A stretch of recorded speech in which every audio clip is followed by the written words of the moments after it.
Okay, let's see. In this lecture, I'd like to continue our discussion in Unit 3, where we're really focusing in on I/O management and I/O concerns for our applications. And so I'd like to kind of conclude Unit 3 with our talk about object streams and serialization to really focus in on externalization or externalizable, and to kind of compare and contrast that with serializable. So a quick overview for this video is I'll give an introduction to externalization. We'll look at the externalizable interface. We'll look at the externalizable interface methods. We'll look at the externalizable examples. And then I want to talk about some differences between serializables and externalizable. And so I just briefly to kind of mention this, it's just like you have a difference between the comparable and comparator is kind of similarly when it can differentiate serializable and externalizable. So an introduction here is that externalization in Java is a process that improves the performance of serialization and deserialization mechanisms by having complete control over what data fields we get to decide are serialized and deserialized. In other words, externalization is used to customize serialization, deserialization processes. It provides complete control over the serialization, deserialization task. Java supports the externalization process by the externalizable interface, and implementing the externalizable interface by a class provides more control in reading and writing objects from and to the object stream.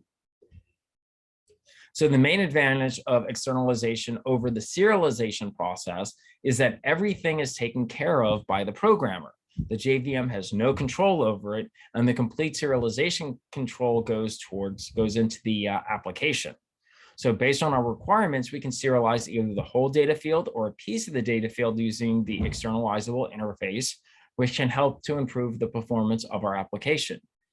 So in the serialization process, recall that the JVM takes care of everything. It just implements that interface and then it does the rest. And it just, as long as everything else inside of it is serializable, it does all the encoding.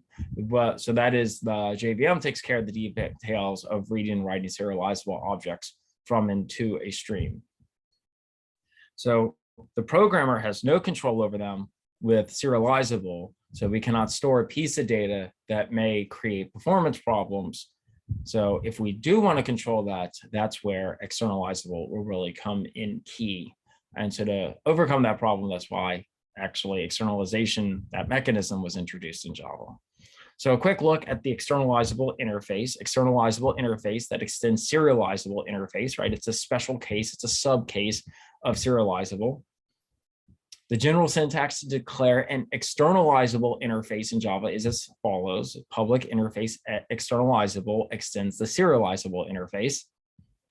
So again, we're serializable by default, just serializes everything, deserializes everything. Externalizable gives us more control. A class must implement the externalizable interface for complete control over the serialization process. And so to externalize objects, only the state of the object's class is automatically stored by the stream. The class that implements externalizable interface is then responsible for writing and reading its contents or data.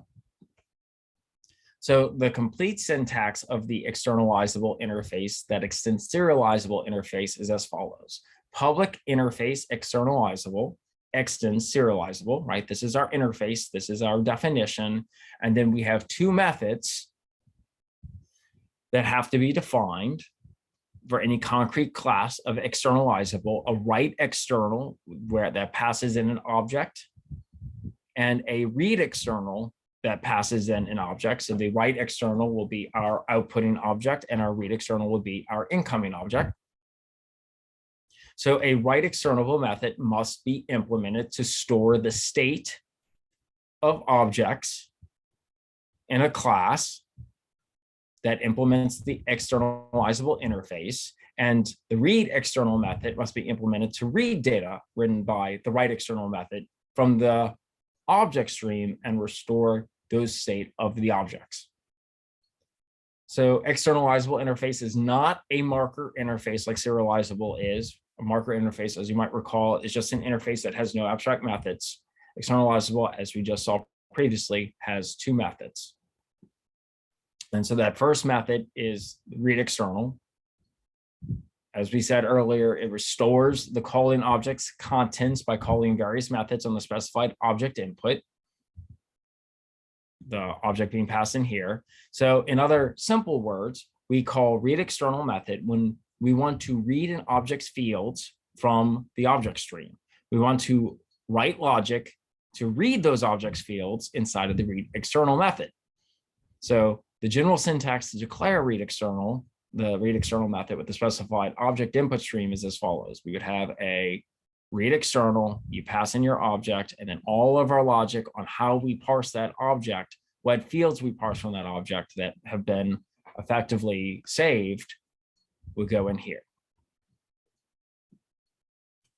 So in this method, in stream is the byte stream from which the object is to be read. So notice, let's go back here. What's being passed here is our input stream for read external. So we'll capture this input stream, we'll read data from it, and we'll cast it, we'll convert it into the data that it has to be to rebuild all of or part of the object that we've externalized. So object input is a sub-interface of data input, and it's implemented by the object input stream. So we can use read Boolean, read byte, read int, read long methods for our primitive data types, and we can use read object to be able to get all the reference data types such as a string or arrays or any kind of custom classes that we've defined. So the read external methods throw an IO exception when an IO error occurs, and if the class of the object being restored does not, it cannot be found, then a class not exception, class not found exception will be thrown. So let's look at the other method in greater detail, write external, which takes in an output stream, an object output stream. So the write external method saves the calling's object's contents by calling various methods on the specified output stream. In simple words, write external method is used when we want to write an object's fields to a stream. We need to write the logic to write the data fields inside of the write external method. So again, the general syntax of our write external method is as such, where we will write it external. The parameter is a object output stream. And then the outstream is the byte stream to which the object is to be written. The object output is the subinterface of the data output, and it's implemented by the object output stream, right? Just like, so very similar to what we learned about in those lecture videos with object output streams and object input streams.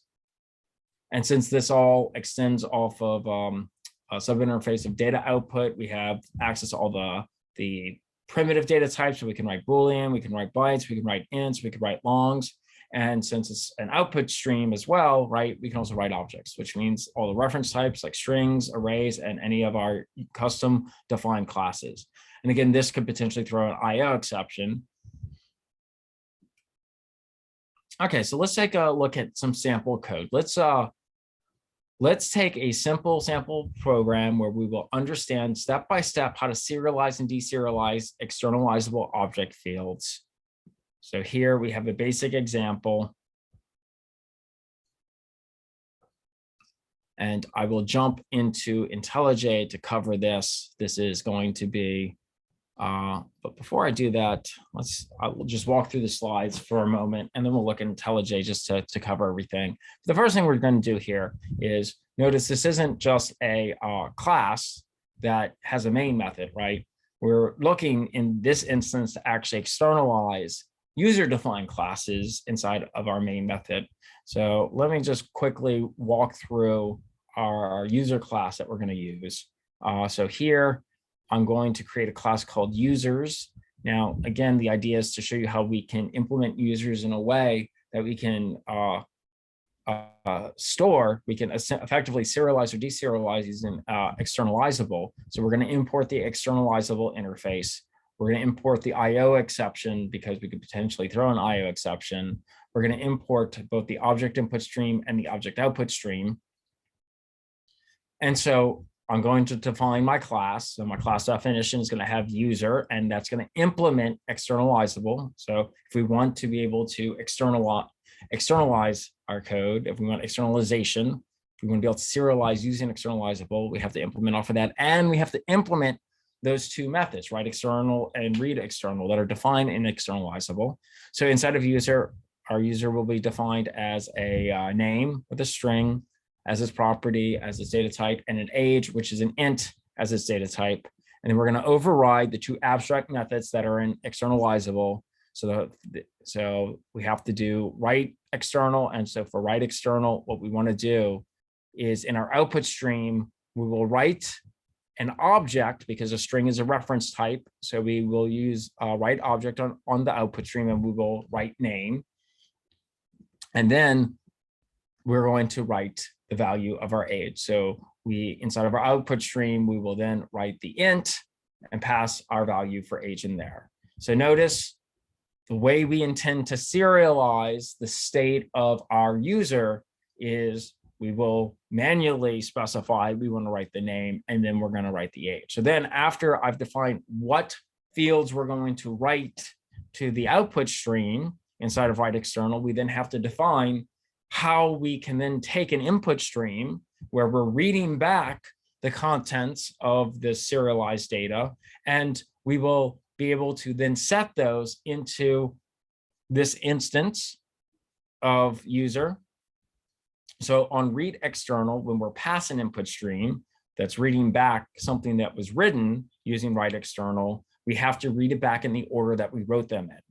So here we will, from the input stream, read back an object that returns an object class. And since we want to store that inside the instance variable, which is a string, we will go ahead and cast that into a string and then bind that to the variable. So all the logic for reading the input stream and then setting our instance variables, we have to define. Whereas again, with serializable, that was done for us, but we have more control now.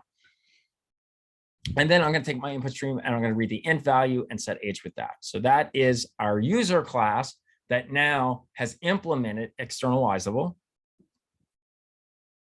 So again, in the source code, Java will pass the reference of the object output stream and object input stream to the write external and the read external methods of the user class. In the write external method, we write the name and age fields to the object output stream. The write object and write int methods are then used to write our externalizable object fields, such as name and age, to the object output stream. And so then in our read external method, we can use the externalizable object fields, such as name and age, from the stream and set them in the name and age instance variables inside of our instance.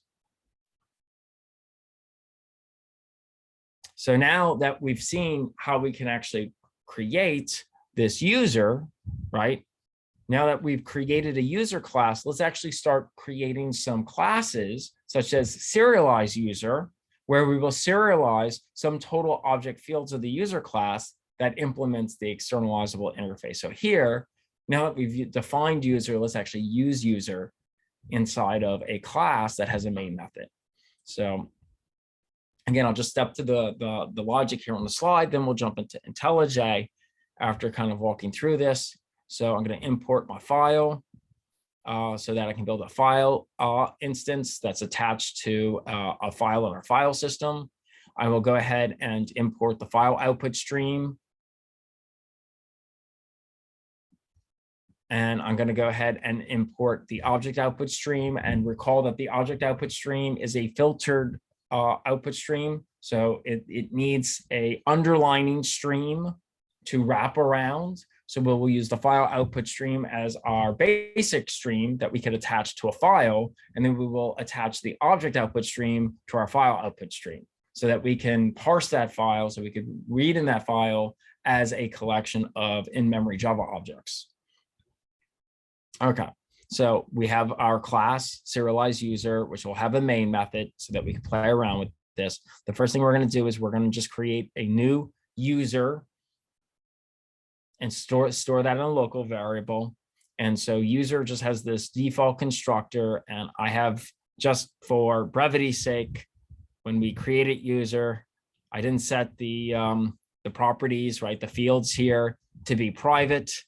So I'm just going to take the easy approach and set them internally. So I'll set the name to Ted. I'll set the age to 99.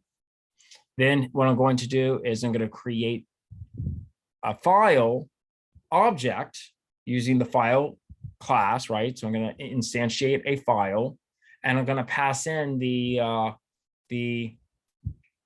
file path, the file name that we'd want to write to. And so since objects are effectively encoded in binary, we'll use the .dat extension to indicate this is a data file. It's one that's not designed to be human readable. Okay, so once I have created this file with this file path, I'll pass the file object to the file output stream and attach a file output stream around this file. And then I'm going to save that as a reference. And so now that I have a file output stream, I'm going to use that and wrap the object output stream around that so that we can actually start writing object data, our in-memory, both primitive data type and reference data types, into that output stream. And so I'm going to save that as OOS. So with OOS, the first thing I'm going to do is I'm going to write object. That's a default, that's one of the basic methods that's defined inside the object output stream. And I'm going to pass it a reference of U. And so when I do that, since U implements externalizable, it's going to call that write external method when I go and write, when I go to write that object. So what Java is going to do is the object stream, when it goes to write the object, will then itself invoke on user its write external, then pass itself as a reference to, as the output stream, as the reference for being able to write to. And then once we're done writing, we're going to flush our output stream. So we write the contents of the file. And if no exception occurred, we're going to go ahead and report that the data has been written successfully.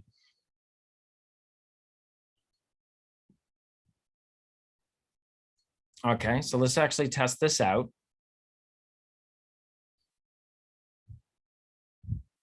Inside of IntelliJ. So here we call this was called Serialize User. So let me open up Serialize User. And again, we're going to save this to a user file.dat. Let me see if that exists. It does. So I'm going to delete it to prove that this runs when we go to execute this. Okay, so we don't have that anymore. Let's go ahead and run this code after we've talked through it. And what we should see is, yep, we successfully had written the data. And so now if I look, I actually have a user file.dat. And of course, again, we could see that this isn't encoded with UTF-8. This isn't designed for characters. It's binary. So it's just going to look like hogwash to us. Excellent. Okay, so let's continue with this same example. But now that we've serialized the data, and again, just a special note about what our output here is. So note, in the serialization process, JVM first checks for the externalizable interface. And if an object supports externalizable interface, then the JVM serializes objects using the write external method. And if objects do not support externalizable, but implement serializable, then the objects are stored using the object output stream, just stores them all. And so for serializable objects, JVM serializes the only instance variables that are not declared with the transient keyword, as we mentioned previously. For externalizable objects, we have full control over what pieces of data have to serialize and what is not serialized. So we get to control what we put into the output stream. Okay, so let's continue with the same example. We've serialized our user, but now let's prove that we serialized the user by also creating a new class, Deserialize User, where we will deserialize all the object fields of the user class that implements our externalizable interface. So again, here we have our Deserialize User. It's going to look a lot like the last class. We're going to import file because we have to be able to have a file object that wraps around the file in the file system. We will import a file input system to attach to our file so that we can actually read from that, because because note both object input streams and object output streams are filtered streams, which means they require some underlying stream they wrap around and provide additional functionality on top of. So we'll also import our object input stream. And of course, IO exception, because we could potentially throw an IO exception for any of these IO activities. I'm going to go ahead and create a class Deserialize User. I'm going to create a main method. I'll just have it throw IO exception, class not found, exception, class not found, because potentially every time we try to read from a file, if file doesn't exist, that's an exception that could occur. Okay, so I'm going to create a new file object, and I'm going to pass in the file path of the file that we want to attach in our file system. And so now I have a file object in my code. I'm going to then wrap a file input stream around my file object. So I'm going to pass a reference to the file object to the constructor file input stream. And I'm going to save the file input stream into a local variable. Then I'm going to use that file input stream. I'm going to wrap my object input stream around that. And that's going to give me all the methods I need to be able to read those objects or to read those primitive data types. I'm going to save that as OIS, short for object input stream. So then what I want to do is I want to read the object that I have saved from my object input stream, and that's going to read it as an object. It always returns back an object. So I'm going to cast that object as a user object and save that into a user variable. And then once I do that, I'm just going to go ahead and print out the state of my user with the name and the age, and then print the path of my file. Excellent. And so here, let's go and just make sure that this is going to run the way we anticipate. So we're going to go to Deserialize User. And so here's the code we had just walked through. And so here, line 14 is where we're going to read our object, pass it back into a user, and then read those fields. So let's see if we can't go ahead and run this. And we see we run and we were able to deserialize and reconstitute the state of our user right here. The name that we serialized or we externalized was Ted, and the age was 99. Excellent. So that shows how we were able to both serialize and deserialize our user using externalizable and selecting how we wanted to serialize and how we wanted to deserialize. We didn't just leave those choices up to the JVM. And these are all the same notes we had mentioned before. Okay, let's look at another example where we use write external and read external. Let's take another example program where we will serialize a piece of data field in the write external method and deserialize a piece of data field in the read external method. So here, we're going to create a whole new class. We'll call it the worker class. So again, we have to do our basic imports. We want our worker class to implement externalizable because that's the entire point of today's video. So I'm going to import the externalizable interface. And since we could potentially throw a IO exception, we need to import IO exception. So our main method, so that we can throw that if necessary on either write external or read external, since those operate on streams. Then I'm also going to import an object input stream and a object output stream, because that's what I have to read and write into using write external and read external. So here we're going to create our class, our worker class that implements externalizable. I'm going to have some instance variables. I'm going to worker is going to have a name. A worker will have an ID, and let's say a worker has a salary. So a worker is very much like an employee. Here I'll have a default constructor for worker that just creates an empty worker object. Here I'll also create a worker that has that takes in 3 parameters: a name, an ID, and a salary, and binds those values. And then I'm going to define for my write external. Here I want to illustrate we can control how we can serialize this. So let's say we don't want to serialize the name. When we go and externalize this worker, we just want to write its ID and its salary.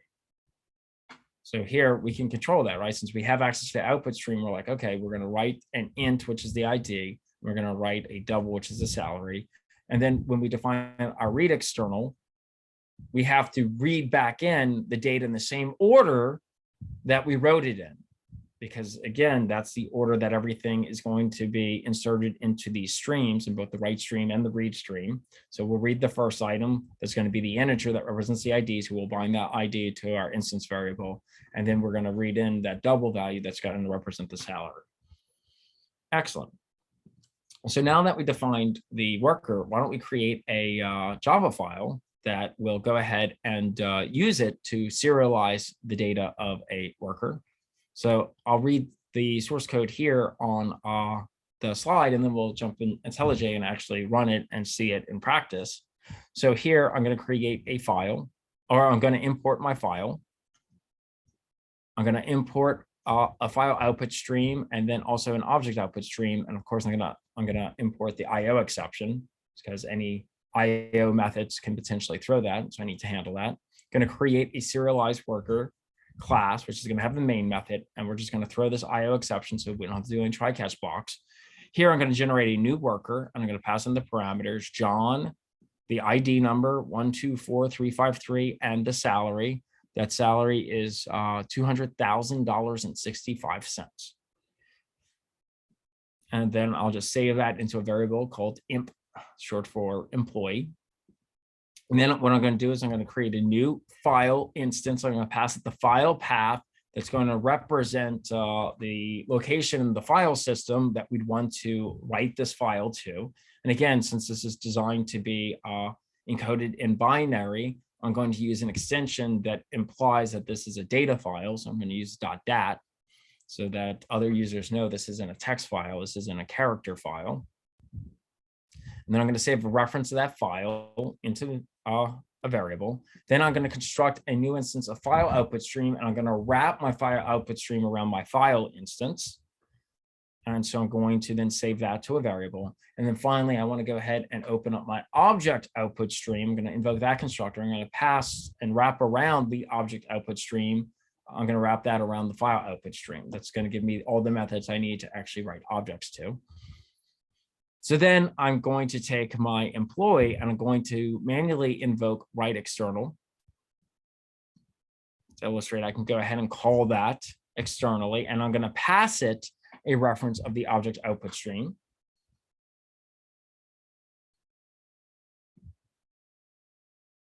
Now, I could have just done OOS.writeObject as well. That would have worked just as well, but I'm illustrating we can do this in both these ways.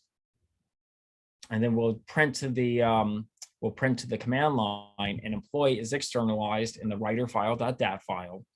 And then we will show that the data that was written was just the ID and the salary. So let's actually go and run this. Let's go to serialize worker. Here we go. And again, this is the exact same code we just walked through, but what we can do here is we can run it, and we can see that we're going to get in our console, an employee is externalized into a worker file.dat file. Our data was written, and the data was the employee's ID was 124353, and the salary is $200,000.65. And if I look, I can see I have a worker file.dat.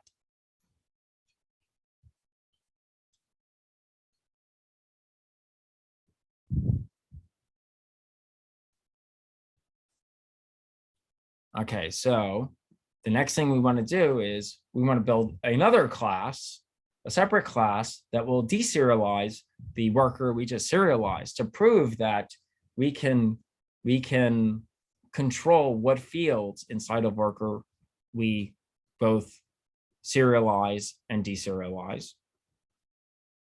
So I'm going to import all the same things. I'm going to import the file class. I'm going to import the file input stream, the object output stream, and the IO exception. Here in Deserialize worker, right, I'm going to create a class that has my main method. It's going to throw the exceptions that I could potentially get from these operations. Here, I'm going to create a new file instance, and I'm going to attach it to the worker file.dat file that we had externalized, that we had serialized our data into, and I'm going to save a reference of that, and then I'm going to use that reference of file to wrap a file input stream around to attach And so once I have that file input stream, I'm going to pass a reference of that to my object input stream and wrap my object input stream around my file input stream so that I get all the methods to be able to read objects. Then I'm going to create a new empty worker. And I'm going to, on that worker, manually call the read external and pass in the object input stream. Now, again, I didn't necessarily have to do it this way. I could have also on the object input stream called the read object, and it would have read that for me.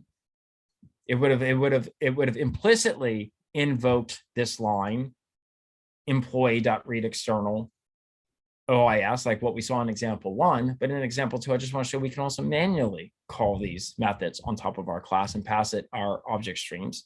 Anyway, once we do that, we should see that our employee then will have a ID value and a salary value set, which are from the .dat file that we had serialized. So let's go and take a look at that. Let's go to deserialize worker. This is the code we just walked through. So if I run this, we should see that that code which we had previously serialized, we can then parse and deserialize, and there it is. We can indeed on line 17, after creating a new empty worker and then read external OIS on our object input stream, we can see now that the data fields inside of employee are set with the ID 124353 and the salary $200,000.65. Excellent. So some quick differences between serializable and externalizable. There's 6 that I would like to cover. Serializable is a marker interface, right? So it doesn't have any abstract methods. You just become a member of serializable, and that's it. JVM handles the rest. Whereas externalizable is not a marker interface. It provides 2 methods that you have to make concrete.